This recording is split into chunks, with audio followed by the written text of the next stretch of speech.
ځکه د الله رسول فرمایي من کان فی حاجة اخیه کان الله فی حاجته. سبحان الله. د ابو داود روایت دی. کوم مؤمن مسلمان ورور چې د چا په حاجت و په مشکل کې معاون وګرځېدي، الله به د ده معاون ګرځي. حاجت خو د هغه دی، هغه تنګدسته دی، کور دی پر باندې. حاجت خو د هغه دی، د هغه مریض په کور کې پروت دی، پیسې نه لري. حاجت خو د هغه دی چې هغه د ماښام ګوله نه لري، ستا و کور ته ودرېږي. حاجت خو د هغه دی چې مسکین غریب ستا ته رالي، ستا دکان ته یې لاس ستا ته لپه کوي. که تا د دې ورور حاجت ورپوره کړي، کان الله فی حاجته، الله جل جلاله د ده د حاجت په پوره کولو کې دی. د الله حاجت پوره کول وګوره او د بنده ده.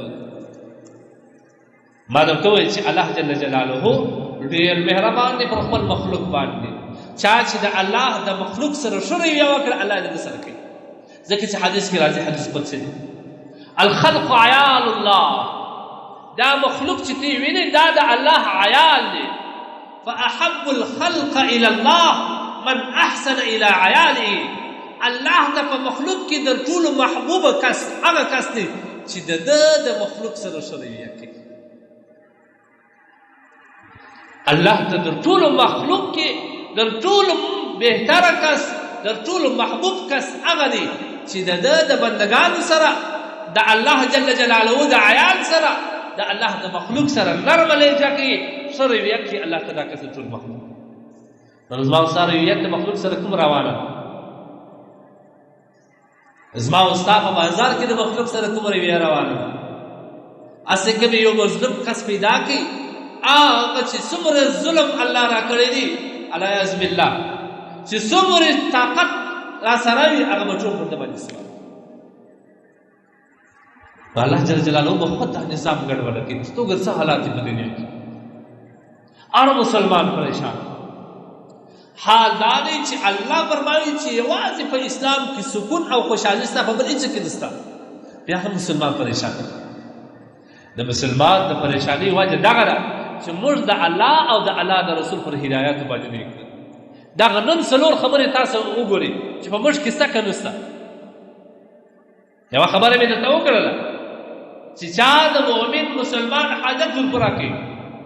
دویمه خبره مې درته وکړه د الله رسول فرمایي من یسر علی معسر، چا چې پر تنګدسته باندې اساني وکړل، د اساني معامله ورسره وکړه، الله به څه ورسره کوي. بل روایت کې راځي نبی علیه الصلوة والسلام فرمایي من فرج عن مسلم کربة کربه الله فرج الله تعالی عنه کربة من کرب یوم القیامة. چا چې اساني وکړل یا په مشکلات یو مسلمان ورور مشکلې ورلېره کوي، د یو مسلمان ورور حاجت ورلېره کوي، الله جل جلاله د قیامت ورځ دا کس حاجت ورکوي. څومره مشکلات ورلو.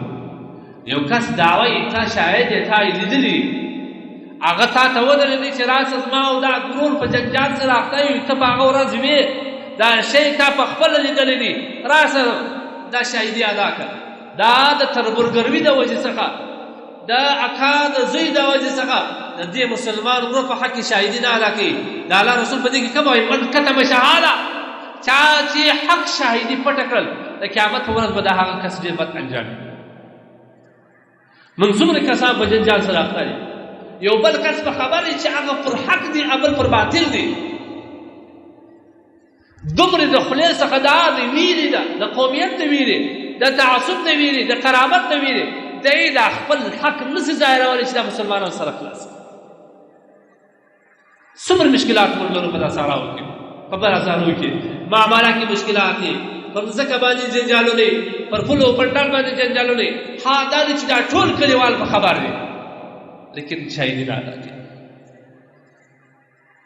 دا نه په دغه ورځ چې د مسلمان په شواره دی، د مسلمان دغه مشکل دی حل کې، الله به د قیامت په ورځ باندې ستا مشکل حل کړي. هېڅ مه وېرېږئ.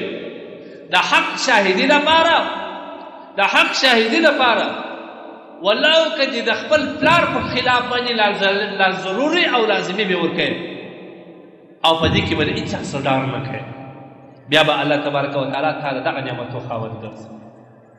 نن د ورور په وجه باندې د اکا زوی په وجه باندې د تربور په وجه باندې موږ څومره حق شاته کړی څومره شاهدي موږ پټ کړي نو لهذا مسلمان مشکل غوره کول د الله رسول فرمایي چې د قیامت په ورځ به الله تبارک وتعالی د مشکلاتو